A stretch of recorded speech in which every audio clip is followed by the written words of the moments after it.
वो महिला जिस घर में होगी वहां धन ही धन होगा, वहां धन की कमी आ ही नहीं सकती। वो अगर बस में भी बैठी होगी ना तो बस पलटेगी नहीं,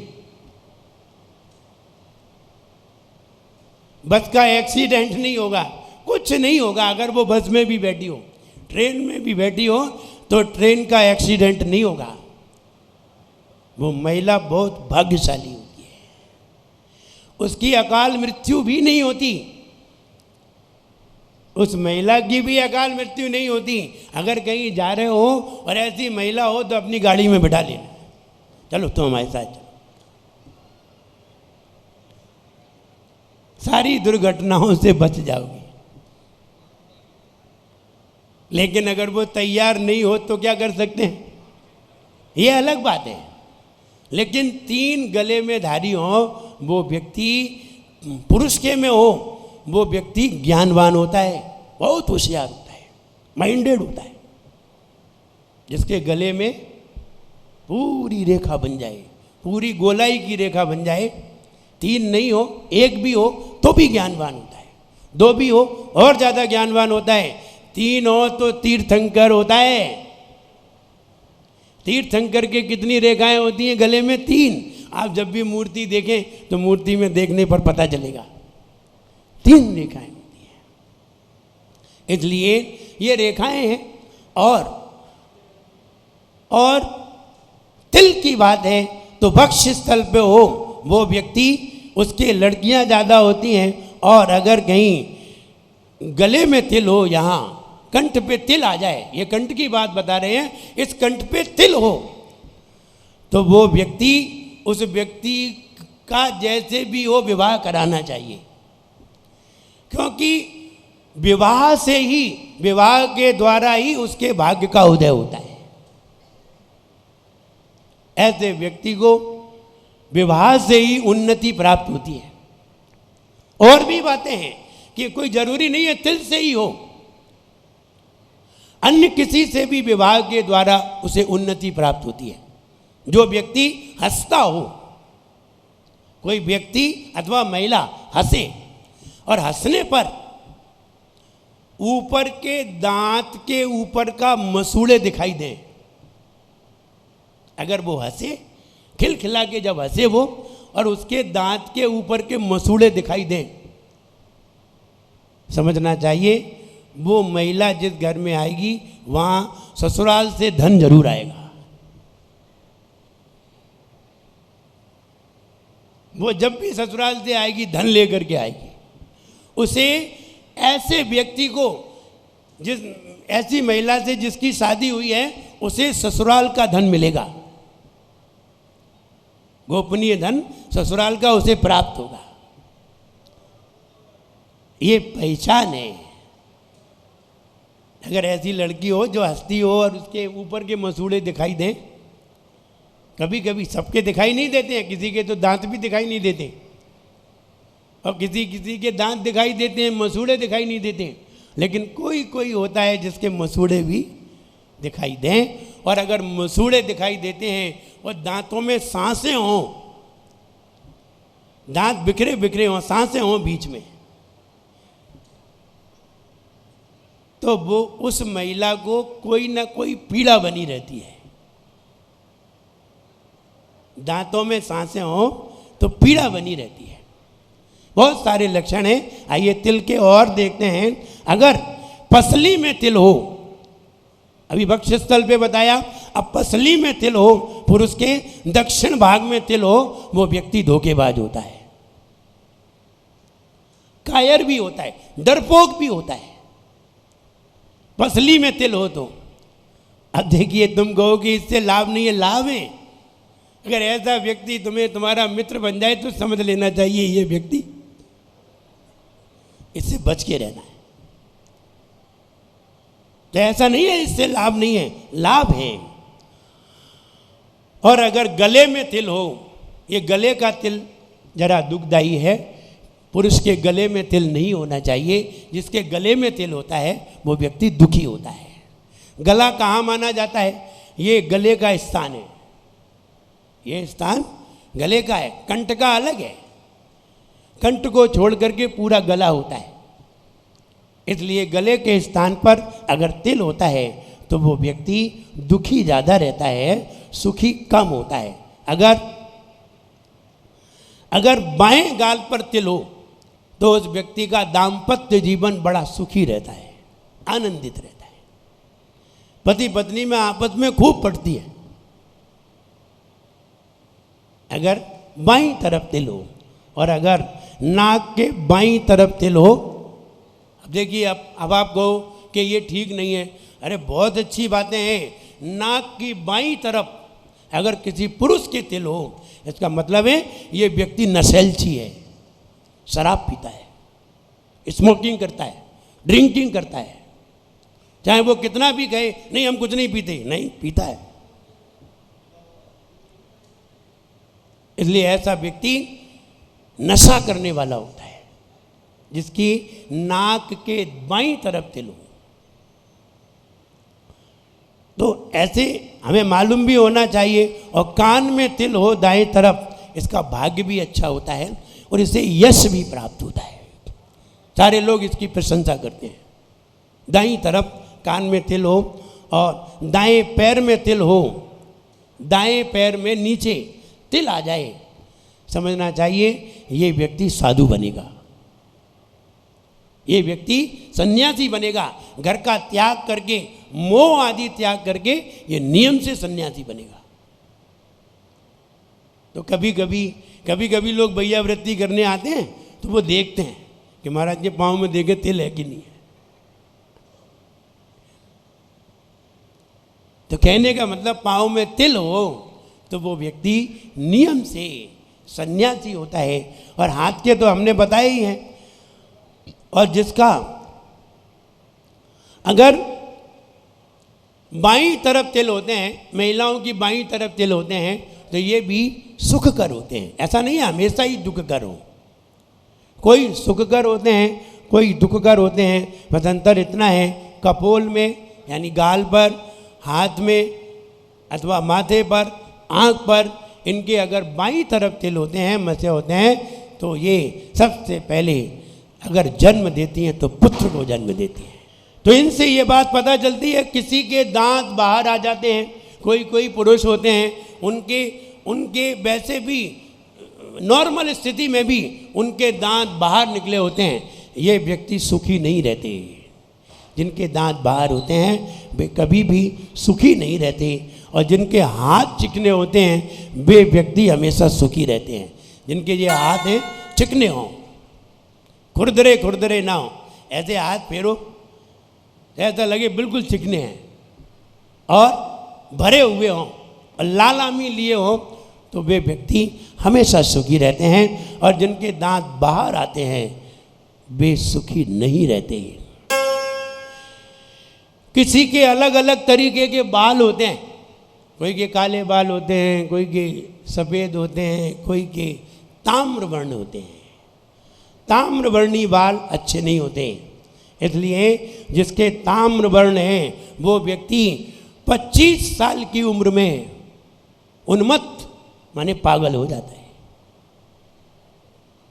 जिसके तामिया बाल होते हैं, तांबे जैसे बाल होते हैं, वो व्यक्ति 25 साल बाद उन्मत्त हो जाता है। इसलिए ऐसे व्यक्तियों को समझना चाहिए। और ऐसे व्यक्तियों को समझ करके हमें बहुत सारी बातें मालूम हो जाती है। जिसके ओंठ मोटे हों, चाहे वो महिलाएं हों चाहे पुरुष हों, ओंठ मोटे हों, वे व्यक्ति बुद्धू किस्म के होते हैं, डल माइंड। अगर जिसके ओंठ मोटे हों डल माइंड होते हैं। और जिसकी नाक मोटी हो, नाक से मतलब आगे का भाग ये तो बहुत मोटा हो और बीच का भाग थोड़ा दब जाए, ऐसे लोग सुखी नहीं रहते। ऐसे लोगों को कहीं ना कहीं कोई ना कोई दुख बना ही रहता है। इसलिए तिल के बारे में हम जानकारी ले सकते हैं और भी कई तरीके की जानकारी है, केवल यही नहीं है। ये तो हमें जितनी जानकारी है हम उतनी आपको बता रहे हैं, लेकिन जितनी हमें नहीं है वो हम नहीं बता पा रहे।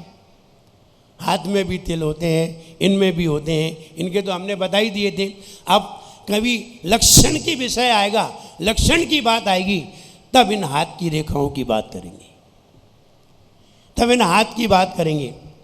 और जब और बातें आएंगी, अंग निमित्तिक आएंगी। अभी तो ये तो व्यंजन निमित्तिक बातें थी, आगे व्यंजन के बाद आता है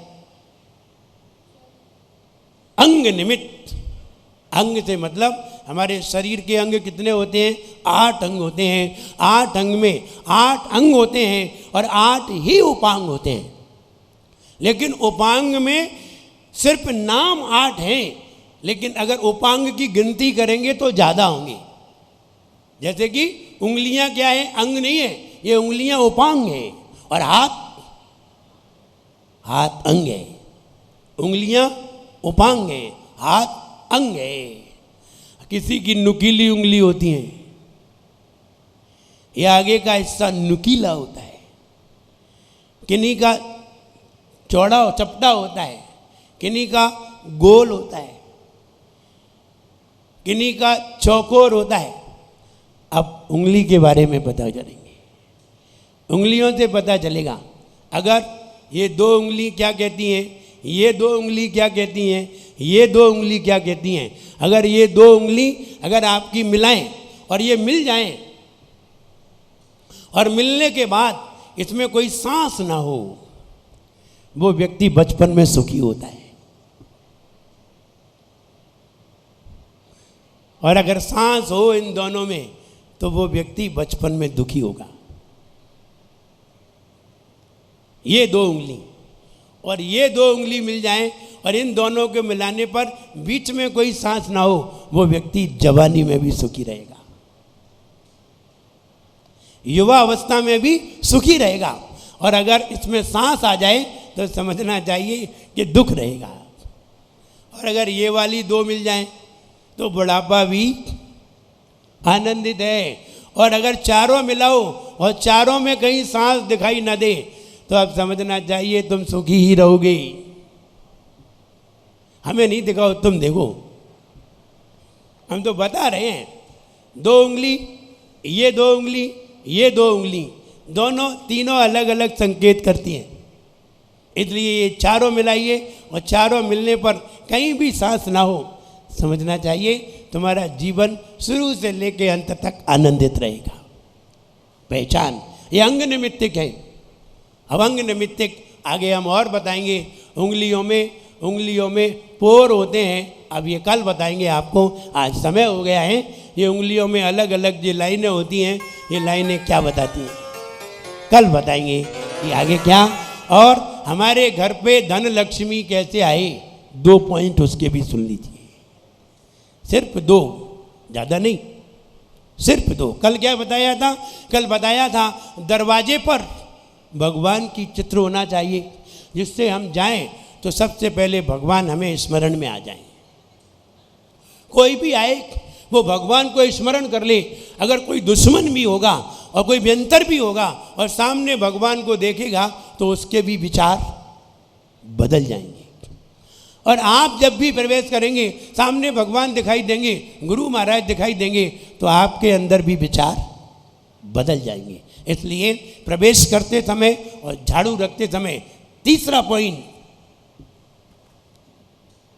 हमारे घर के दरवाजे पर,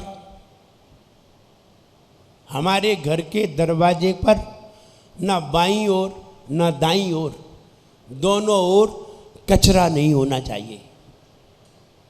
घर के दरवाजे पर कचरा नहीं होना चाहिए। और चौथा सुनिए, धन बढ़ने का कारण और धन घटने का कारण। धन बढ़ने का कारण है, जब भी तुम घर में प्रवेश करो तो तुम्हें चप्पल जूते दिखाई नहीं देना चाहिए। अगर चप्पल जूते घर में प्रवेश करते हुए दिखाई दे जाते हैं, घर में बरकत नहीं होती। इसलिए उनको ऐसी जगह रखा जाए कि प्रवेश करते समय वो दिखाई न दे।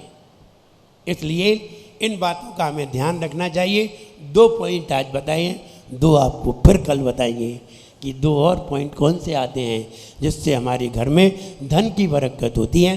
प्यारे आदिनाथ भगवान करे गुरु मान तुंग गुणगान, जिन्हें नित्य धोके हमारी है वक्ता हमारा स्तोत्र की महिमा सबसे न्यारी है कि मोरी सुनैया हृदय में गुनैया। सो सुत को यहाँ जन्मती, ये तो पढ़ लिया था। वक्ता मेरे प्यारा स्तोत्र सब मिल गाओ रे, वक्ता मेरे प्यारा स्तोत्र सब मिल गाओ रे। आदि प्रभु को हो, आदि प्रभु को सब शीश झुकाओ रे। भक्ता मरे है प्यारा स्तोत्र सब मिल गाओ रे। हो भक्ता मरे है प्यारा स्तोत्र सब मिल गाओ रे। 100 सुत 100 माँ जन्मे तुम सा कोई न जन्म सके। 100 सुत 100 माँ जन्मे तुम सा कोई न जन्म सके। अपने अपने आंगन में, अपने अपने आंगन में, अपने अपने आंगन में, अपने अपने आंगन में। सर्व दिशा में तारे हो, सूरज पूर्व दिशा में हो। सर्व दिशा में तारे हो, सूरज पूर्व दिशा में हो। बाना भूतों की हो बाना भूतों की सब दूर भगाए रे। भक्ता मर है प्यारा स्तोत्र सब मिल गाओ रे। हो जीवन है पानी की बूंद कब मिट जाए रे। होनी अनहोनी हो, होनी अनहोनी कब क्या घट जाए रे। जीवन है पानी की बूंद कब मिट जाए रे। हो जीवन है पानी की बूंद कब मिट जाए रे। जो लेख खजारा श्री आदिनाथ भगवान ने की।